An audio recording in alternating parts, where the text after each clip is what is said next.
उत्तराखंड की महिला नीति पूरी तरह तैयार हो चुकी है। उसमें थोड़े बहुत संशोधन चल रहे हैं। विशेषकर तो रोज़गार से जो हमारी महिलाएँ हैं कि वो कैसे रोज़गार से जुड़े। जो बॉर्डर के एरियाज़ होते हैं, वो थोड़ा सेंसिटिव होते हैं। तो उसमें मैंने अभी आपको बताया है, चमोली हो गया, उत्तरकाशी हो गया, पिथौरागढ़ हो गया, चंपावत हो गया।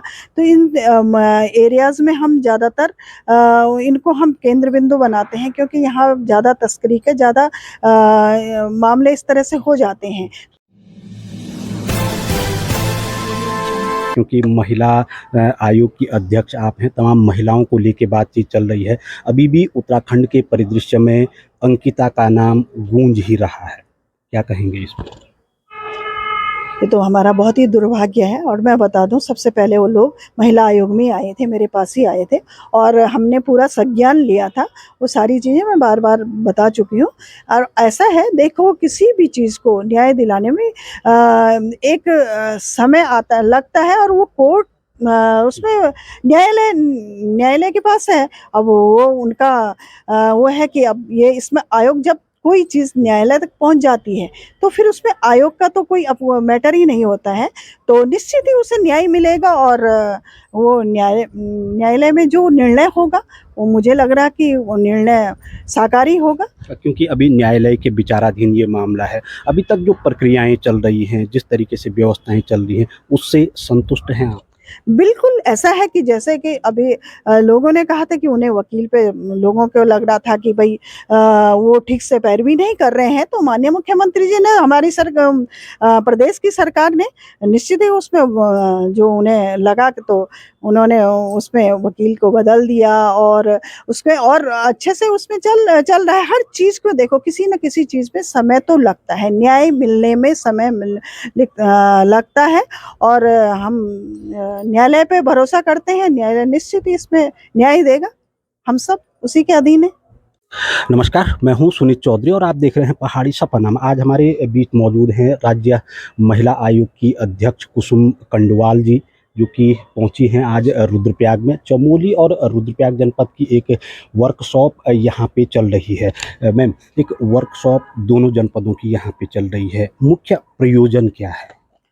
आज उत्तराखंड राज्य महिला द्वारा राष्ट्रीय महिला आयोग के सहयोग से उत्तराखंड राज्य महिला आयोग ये कार्यशाला कर रहा है, एंटी ह्यूमन ट्रैफिकिंग को लेकर, मानव तस्करी को लेके, कि क्या जो हमारे पूरे पहाड़ी क्षेत्र हैं या प्लेन के क्षेत्र हैं, उससे किस प्रकार से हमारी जो महिलाएं हैं या बालिकाओं हैं, वो तस्करी को किस प्रकार से हम रोक सकते हैं, और रोकने का प्रयास किया। तो उसमें बहुत सारी चीज़ें आज निकल के आई हैं कि क्या-क्या इसमें क्या-क्या चीज़ें हो सकती हैं। कोई व्यापार के नाम से ले जा सकता है, स्पा सेंटरों में काम करने के नाम से ले जा सकता है, या विवाह के नाम से ले जा सकता है। तो मतलब बहुत सारी चीज़ें निकल के आई हैं कि व्यापार के नाम से कोई फेरी वाला है, वो गाँव में आ रहा है, उसे कोई जानता नहीं है, लगातार वो आ रहा है। तो उसमें हमारी कई क्या है, हमारी पहाड़ की महिलाएँ बहुत सीधी-सादी होती हैं, उसके कहने में आ जाती हैं। तो एक कहीं वो फिर उसे बहला-फुसला के वहाँ से ले जाते हैं। फिर कितने हाथों बेचेगा,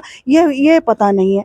ये सारी चीज़ों के लिए आज महिला आयोग ने ये मानव तस्करी की रोकथाम के लिए, और क्या-क्या हो सकता है, कैसे हम इसे रोक सकते हैं, के लिए ये कार्यशाला की है। मैम, क्योंकि तमाम 13 जिलों में आप भ्रमण कर रही हैं, वहाँ पे सजेशन आप तमाम लोगों से ले रही हैं, तमाम सरकारी इकाइयाँ हों या फिर गैर सरकारी इकाइयाँ हैं। अभी तक क्या कुछ निकल कर के सामने आ पाया है? क्योंकि अक्सर हम सुनते थे मानव तस्करी को लेके मैदानी क्षेत्रों में ज़्यादा ये होता था, और अब महिला आयोग का जो ज़ोर है, वो पर्वतीय क्षेत्रों में भी है। निश्चित ही महिला आयोग ऐसा नहीं है। जो हमारे 13 ज़िले हैं, और जो विशेषकर हमारे जो बॉर्डर के एरियाज़ वाले हैं, उसमें भी मानव तस्करी का एक बहुत बड़ा मुद्दा रहता है। जैसे उत्तरकाशी कहूँ मैं, या मैं पिथौरागढ़ कहूँ, चंपावत कहूँ, या चमोली ज़िला। इस तरह से जो हमारे बॉर्डर के एरियाज़ हैं, वहाँ से हमारी बच्चियों को बहला-फुसला के ले जाने का काम, या जो लोग बाहर से आ रहे हैं, और वो किस उद्देश्य से आ रहे हैं, किस प्रकार से वो हमारी बेटियों को किस तरह से बहला-फुसला के अपने साथ ले जा रहे, तो वो सब चीज़ों को लेके हमारा केंद्र बिंदु पूरा उत्तराखंड है, और विशेष रूप से जो हमारा पहाड़ी क्षेत्र है, क्योंकि आधी आबादी हमारी पहाड़ में रहती है। इसमें सिर्फ बच्चियों को ही नहीं, हमारी ऐसी महिलाएं भी हैं जो वास्तव में 2-2 3-3 बच्चों की माँ होती हैं, उन्हें भी बहला फुसला के ले जाते हैं वो तस्करी का, और फिर कहाँ लेके कहाँ कहाँ कितने हाथों बेचते हैं, ये सारा बड़ा गंभीर विषय हो जाता है।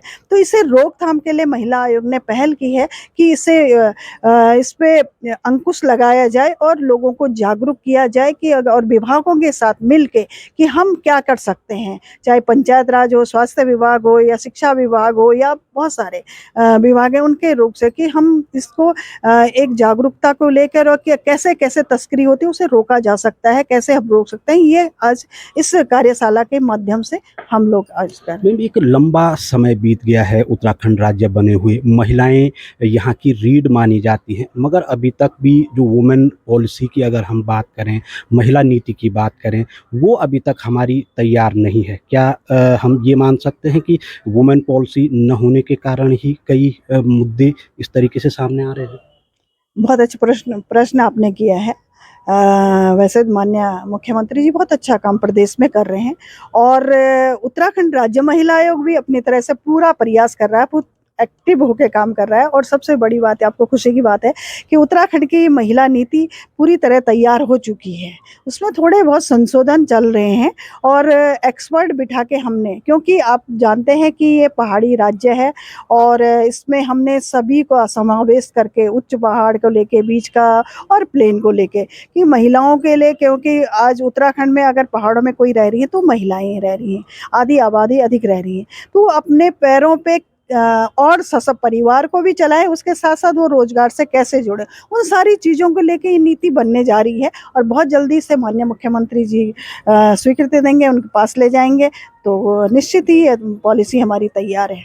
मैम, एक लंबा अनुभव आपके पास है, तो संभवतः जो पॉलिसी का मसौदा है वो भी एक सशक्त मसौदा होगा। क्या कुछ ऐसे प्राविधान कुछ एक जो उस मसौदे में रखे गए हैं? बहुत सारी चीज़ों को लेके है, विशेषकर तो रोजगार से जो हमारी महिलाएं हैं कि वो कैसे रोजगार से जुड़े, हम कहते हैं कि बहुत मतलब उसमें बहुत विषय आएंगे, बहुत सारे बिंदु को लेकर पूरी तरह महिला सशक्तिकरण को लेके ही ये नीति बनने जा रही है।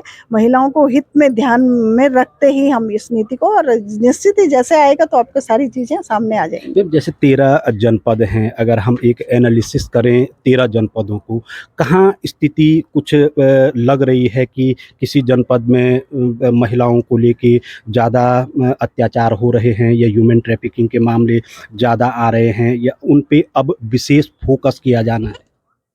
ऐसा है, हमने ये प्रशिक्षण तो 13 जिलों में ही किया है। सभी जिलों में हम समान रूप से, लेकिन विशेषकर हमारा जो अपना केंद्र बिंदु है कि हम जो बॉर्डर के एरियाज़ होते हैं, वो थोड़ा सेंसिटिव होते हैं। तो उसमें मैंने अभी आपको बताया है, चमोली हो गया, उत्तरकाशी हो गया, पिथौरागढ़ हो गया, चंपावत हो गया। तो इन एरियाज़ में हम ज़्यादातर इनको हम केंद्र बिंदु बनाते हैं, क्योंकि यहाँ ज़्यादा तस्करी के ज़्यादा मामले इस तरह से हो जाते हैं। तो उनको हमने दृष्टिगत रखा है, और इसमें अब बाकी तो हमारे आयोग घरेलू हिंसा से लेके काम कर ही रहा है, वो अपना हमारा रोज़ का काम है वो करते हैं। रोज़ का काम, महिलाएं जागरूक हो रही हैं, और सबसे अच्छी बात है कि महिलाएं अब किसी तरह के वो उत्पीड़न सहन नहीं करती है। अब इतनी जागरूक हैं कि वो खुद से फ़ोन करती हैं, और मोबाइल के माध्यम से वो हमारे नंबर सर्च करके हमें कॉल करती हैं, मेरे साथ ये हो रहा है, ये हो रहा है। और मेरा बार-बार ये कहना होता है कि आप जो भी दूरस्थ क्षेत्र में, हर कोई देहरादून नहीं पहुँच पाता है, आप वहीं रहिए, आप वहाँ से बताएँ आप कहाँ पे हैं, कैसे हैं, आप संबंधित थाना है या राजस्व क्षेत्र है, हम जिलाधिकारी के माध्यम से, एसएसपी के माध्यम से, संबंधित जो भी थाना चौकी है वहाँ आप वहीं रहिए। मैं यहाँ से कॉल करती हूँ, और आपकी कंप्लेंट दर्ज, अब पुलिस को भी मैंने कहा कि आप महिलाओं को भटकने मत दें, आप उनकी कंप्लेंट लें। उनका के दर्ज करें।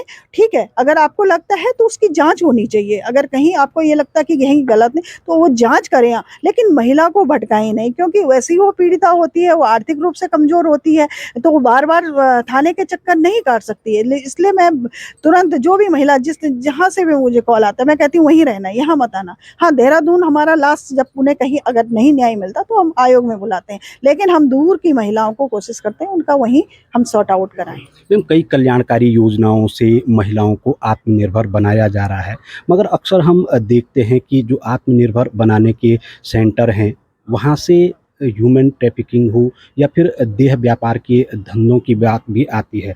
तमाम बड़े शहरों में अगर हम देखें तो स्पा सेंटर हों या फिर ब्यूटी पार्लर हो, यहाँ से वो हो रहा है। तो किस तरीके से इस पे अब अंकुश लगाने की कोशिशें की जा रही हैं? निश्चित ही स्पा सेंटरों में भी ये चीज़ लगातार आ रही हैं, और मैं तो खुद भी जब से बनी महिला आयोग में आई हूँ, सबसे पहले तो हल्द्वानी में जब मैं पहली बार अधिकारियों के साथ मेरी बैठक थी, तो हमने हल्द्वानी में ही 2-3 स्पा सेंटरों में खुद जाके हमने निरीक्षण किया, और खुद पुलिस प्रशासन साथ में थी। तो हमें जब गलत लगता है और हमारी जो, बल्कि मेरा तो आपके माध्यम से, आपके चैनल के माध्यम से ये भी कहूँगी कि जितनी हमारी माता बहनें हैं या हमारे परिवार हैं, उनके बच्चे अगर शहर में जा रहे हैं, इतना ज़रूर देखें, मॉनिटरिंग ज़रूर करें कि हमारे बच्चे शहर में जाके कैसे फ्रेंड सर्किल में रह रहे, कहाँ काम कर रहे हैं, और कहीं किसी के बहकावे में ना के स्पा सेंटरों में काम करें। स्पा सेंटरों में काम करने के नाम पे वो कौन-सा क्या काम कर रहे हैं। तो इसके लिए खुद उत्तराखंड राज्य महिला आयोग ने, जब मैंने ये देखा कि स्पा सेंटरों में कहीं न कहीं गलत काम हो रहे हैं, तो हमने जाके गाइडलाइन एनजीओ और विभिन्न जो विभाग हैं उनके माध्यम से हमने एक गाइडलाइन बनाई है। वो हमने शासन को भेजी है कि क्रॉस जेंडरिंग हो या बहुत सारी चीज़ें हैं, तो वो चीज़ें हों कि जिससे कि आप करें, स्पा सेंटर चलाएँ, लेकिन ये है कि महिला की मसाज महिला, पुरुष की पुरुष करे, तो अपना काम महिलाएं अपना काम करें ना, लेकिन वहाँ पे कोई इस तरह का धंधा ना चले जो वास्तव में समाज को गलत संदेश दे।